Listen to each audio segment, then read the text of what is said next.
அருள் தரும் மார்கழி என்ற இந்த தெய்வீக நிகழ்ச்சியின் வழியே இப்போது நாம் செவிமடுக்க இருப்பது மாணிக்க வாசகர் அருளிய திருவெம்பாவை பாடலின் விளக்கத்தை. திருவெம்பாவை பாடல்கள் எவ்வாறு கேட்கும்போது மனதை அமைதிப்படுத்துகின்றதோ அதனது விளக்கம் நம் உள்ளத்தை ஆழமாக தொட்டு ஆன்மாவை வெளிப்பூட்டுகிறது. மாணிக்க வாசகர் இந்த பாடல்களில் மனித மனம் இறைவனை நோக்கி எவ்வாறு மென்மையாக பயணிக்க வேண்டும் என்பதை எளிய சொற்களிலும் உயர்ந்த ஆன்மீக உணர்வுகளோடும் எடுத்துரைக்கிறார். இதனை ஆன்மீக சொற்பொழிவாளர் தெளிவுபடுத்துவதோடு திருவெம்பாவையின் சொல்லுக்குள் மறைந்திருக்கும் இறைவனில் லயிக்கும் நிலை பற்றி எளிய தமிழில் அழகிய மொழியில் அனைவருக்கும் புரியும் விதத்தில் தெளிவாக விளக்குகிறார். இந்த விளக்க உரை திருவெம்பாவை பாடல்களை வெறும் இலக்கியமாக அல்ல, நம் வாழ்வோடு தொடர்புடைய ஒரு ஆன்மீக வழிகாட்டியாக பார்க்க செய்யும். அதோடு இன்றைய வாழ்க்கை சூழலிலும் இந்த பாடல்களின் அர்த்தம் எவ்வளவு பொருந்துகிறது என்பதை நமக்கு உணர்த்தும். ஆகவே திருவெம்பாவை விளக்க உரையை ஒரு சாதாரண சொற்பொழிவாக எடுத்துக்கொள்ளாமல் உள்ளத்தை மென்மையாக்கும் அருள் உரையாக, சிந்தனையை தெளிவாக்கும் ஆன்மீக ஒளியாக அமைதியுடனும் பக்தியுடனும் செவிமடுக்க அழைக்கிறோம்.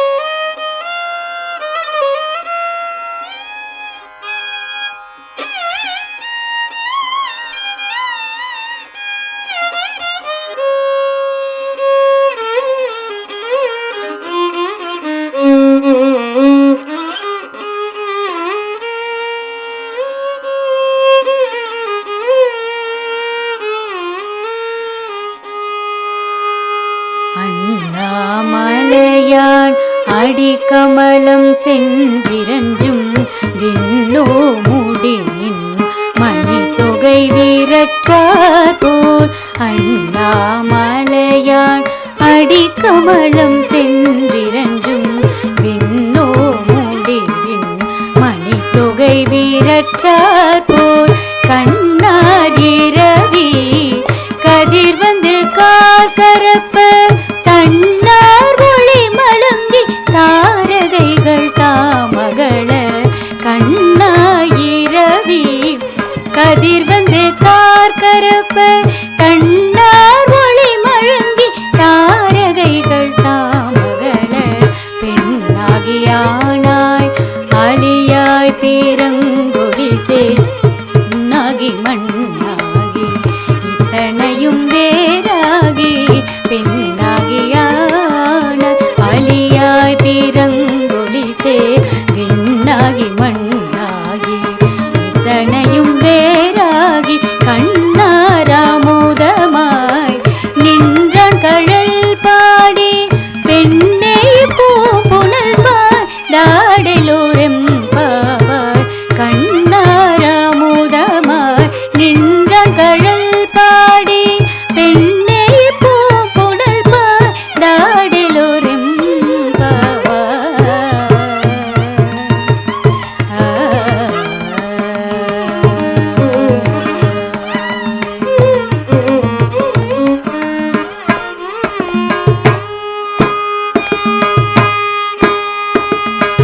அருள் தரும் மார்கழி என்ற இந்த தெய்வீக நிகழ்ச்சியின் வழியே இப்போது நாம் செவிமடுக்க இருப்பது மாணிக்க வாசகர் அருளிய திருவெம்பாவை பாடலின் விளக்கத்தை.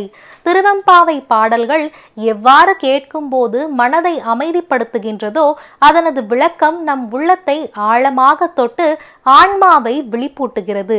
மாணிக்க வாசகர் இந்த பாடல்களில் மனித மனம் இறைவனை நோக்கி எவ்வாறு மென்மையாக பயணிக்க வேண்டும் என்பதை எளிய சொற்களிலும் உயர்ந்த ஆன்மீக உணர்வுகளோடும் எடுத்துரைக்கிறார். இதனை ஆன்மீக சொற்பொழிவாளர் தெளிவுபடுத்துவதோடு திருவெம்பாவையின் சொல்லுக்குள் மறைந்திருக்கும் இறைவனில் லயிக்கும் நிலை பற்றி எளிய தமிழில் அழகிய மொழியில் அனைவருக்கும் புரியும் விதத்தில் தெளிவாக விளக்குகிறார். இந்த விளக்க உரை திருவெம்பாவை பாடல்களை வெறும் இலக்கியமாக அல்ல, நம் வாழ்வோடு தொடர்புடைய ஒரு ஆன்மீக வழிகாட்டியாக பார்க்க செய்யும். அதோடு இன்றைய வாழ்க்கை சூழலிலும் இந்த பாடல்களின் அர்த்தம் எவ்வளவு பொருந்துகிறது என்பதை நமக்கு உணர்த்தும். ஆகவே திருவெம்பாவை விளக்க உரையை ஒரு சாதாரண சொற்பொழிவாக எடுத்துக்கொள்ளாமல் உள்ளத்தை மென்மையாக்கும் அருள் உரையாக, சிந்தனை தெளிவாக்கும் ஆன்மீக ஒளியாகவும் அமைதியுடனும் பக்தியுடன் செவிமடுக்க அழைக்கிறோம். மாணிக்க வாசகரின் அருளும் இந்த விளக்கத்தின் வழியே நம் உள்ளங்களில் நிலைத்து மார்கழியின் ஞான ஒளி நம் வாழ்வை வழி நடத்தட்டும்.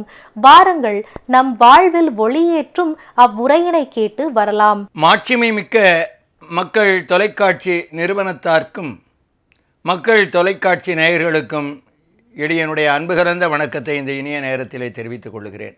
திருவாதவூர் அடிகளாகிய மணிவாசகப் பெருமான் அவர் பாடியருளியிருக்கிற அற்புதமான திருவாசகத்திலே மிக தனிச்சிறப்பு வாய்ந்த ஒரு பகுதி திருவெம்பாவை என்பது உலகறிந்த உண்மை.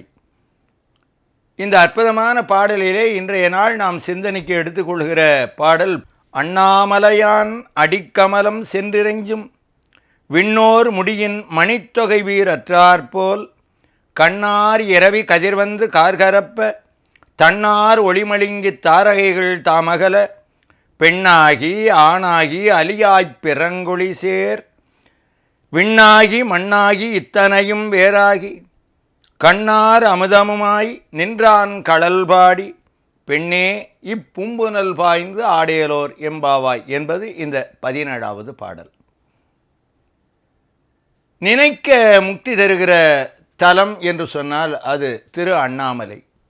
சோணாசலம், சோணகிரி, அருணாச்சலம் என்றெல்லாம் திருவண்ணாமலையை குறிப்பது மரபு.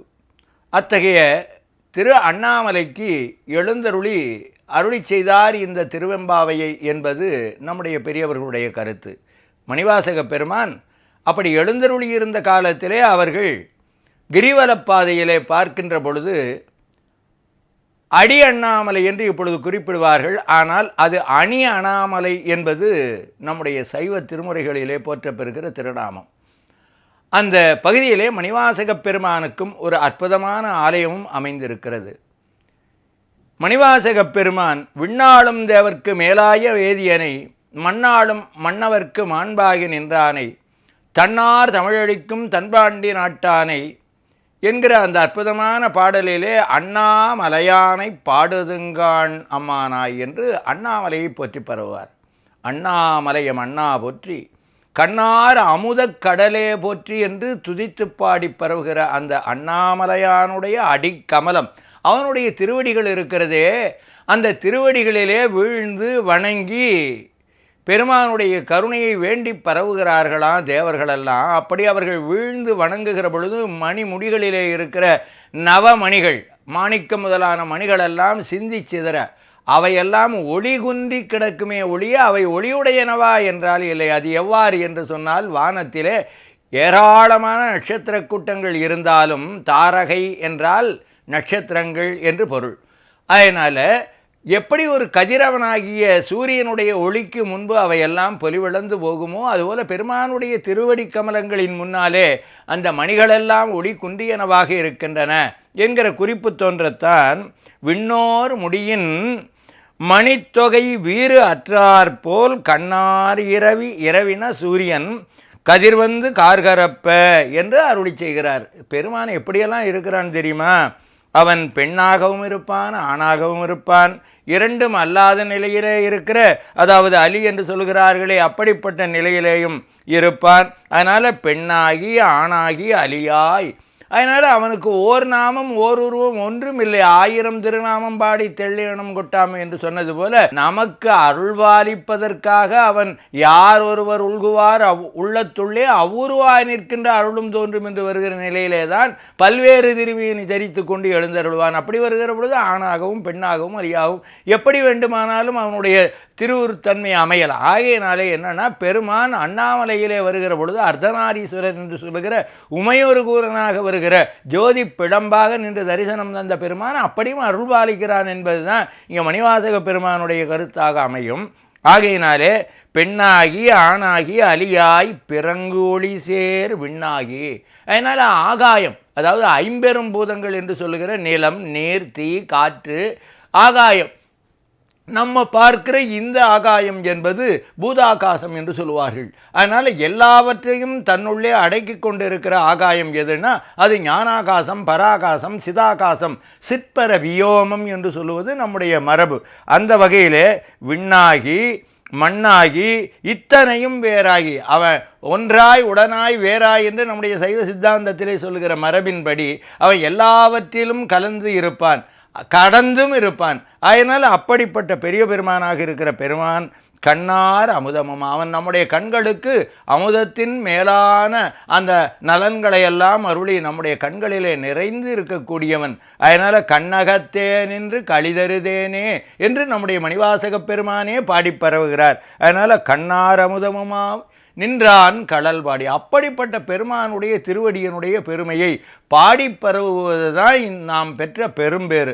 அப்படி பாடி பரவுவதற்குரிய காலம் எல்லா காலமும் பொருத்தமாக இருந்தாலும் அதிலே மேலான நிலையிலே பெருமான் திருவடிகளை சிந்திப்பதற்கு ஏற்ற காலம் மார்கழி மாதம். இந்த மார்கழி திங்களிலே வைக்கின்ற அந்த கோரிக்கைகள், விண்ணப்பங்கள் எல்லாம் பொன்னார் திருவடிக்கு ஒன்றுண்டு விண்ணப்பம் என்கிற நிலையிலே நல்ல, அதாவது பெருமானுடைய கருணையினாலே நாட்டிலே நல்ல மழை பொழிய வேண்டும் என்று அவர்கள் நோன்பு சென்ற பாடலிலே நோற்ற செய்தியை நாம் அறிபோல நல்ல கணவன், அதாவது தனக்கு ஏற்ற நாயகன் அடியார்களாக அமைய வேண்டும் என்கிற ஒரு கோரிக்கையையும் இந்த பாடல்களிலே வைத்து இருப்பதாக நாம் அறிகிறோம். ஆகையினால அந்த கருத்துக்களெல்லாம் பொதிந்து வருகிற பகுதி இந்த திருவெம்பாவை என்று சொல்லுகிற இந்த அருமையான பகுதி. ஆகையினாலே விண்ணாகி மண்ணாகி இத்தனையும் வேறாகி கண்ணார் அமுதமுமாய் நின்றான் கடல் பாடி பெண்ணே. இந்த பாடலில் பார்த்தோம்னா அந்த பெண்மணியை விழிக்கின்ற பொழுது பெண்ணே என்றே விழிக்கிறார் நேரடியாக. அந்த ஏன்னா ஒரு தோழி மற்றொரு தோழியை விழிக்கின்ற பொழுது, அழைக்கின்ற பொழுது பெண்ணே என்று அழைப்பதாக வருகிற அந்த குறிப்பு இங்கே பார்க்கிறோம். அதனால் பெண்ணே இப்பூம்புனல் பாய்ந்து, அதாவது திருவண்ணாமலையில் ஒரு தனிப்பெரும் சிறப்பு என்னென்னா 365 திருக்குளங்கள் இருந்தன. ஒரு திருக்குளத்தில் நீராடி கிரிவலம் வந்து அடுத்த குளத்திலே நீராட வேண்டும் என்று சொன்னால் ஓராண்டு காத்திருந்து மீண்டும் அந்த குளத்திலே நீராடி கிரிவலம் வருவதாக அவ்வளவு மிக அற்புதமான திருக்குளங்கள், சோனை என்று சொல்கிற நதி, இப்படி பல்வேறு தீர்த்த சிறப்புகள் நிறைந்த தலமாக நமக்கு திருவண்ணாமலை விளங்குகிறது.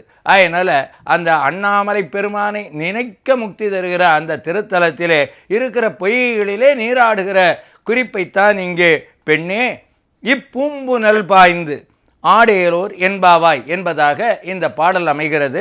அருள் தரும் மார்கழி என்ற இந்த தெய்வீக நிகழ்ச்சியின் வழியே இன்றைய இந்த அருளான தருணங்களில் ஆண்டாள் அருளிய திருப்பாவை பாடலையும் மாணிக்க வாசகர் அருளிய திருவெம்பாவை பாடலையும் இசையோடு கேட்டு மகிழ்ந்திருப்பீர்கள் என எண்ணுகிறோம். அதோடு இந்த புனித பாடல்களின் ஆழ்ந்த பொருளினை ஆன்மீக சொற்பொழிவாளர்களின் எளிய தமிழிலும் தெளிவான விளக்கங்களிலும் உணர்ந்து கொள்ளும் அரிய வாய்ப்பையும் பெற்றிருப்பீர்கள் என எண்ணுகிறோம். பாடல்களின் இனிமை மனதை நெகிழ வைத்தது என்றால் விளக்க உரைகளின் தெளிவு சிந்தனையை செம்மைப்படுத்தியது எனலாம். இன்றைய தெய்வீக நிகழ்ச்சியை அன்புடன் கேட்டும் உணர்ந்தும் பயனடைந்தும் இணைந்த அனைவருக்கும் நன்றியுடன் அருள் தரும் மார்கழி என்ற இந்த நிகழ்ச்சியை இறைவன் அருளோடு இன்று நிறைவு செய்கிறோம். மீண்டும் அடுத்த பாசுரம் மற்றும் பதிகத்தோடு சந்திக்கிறேன். நன்றி, வணக்கம்.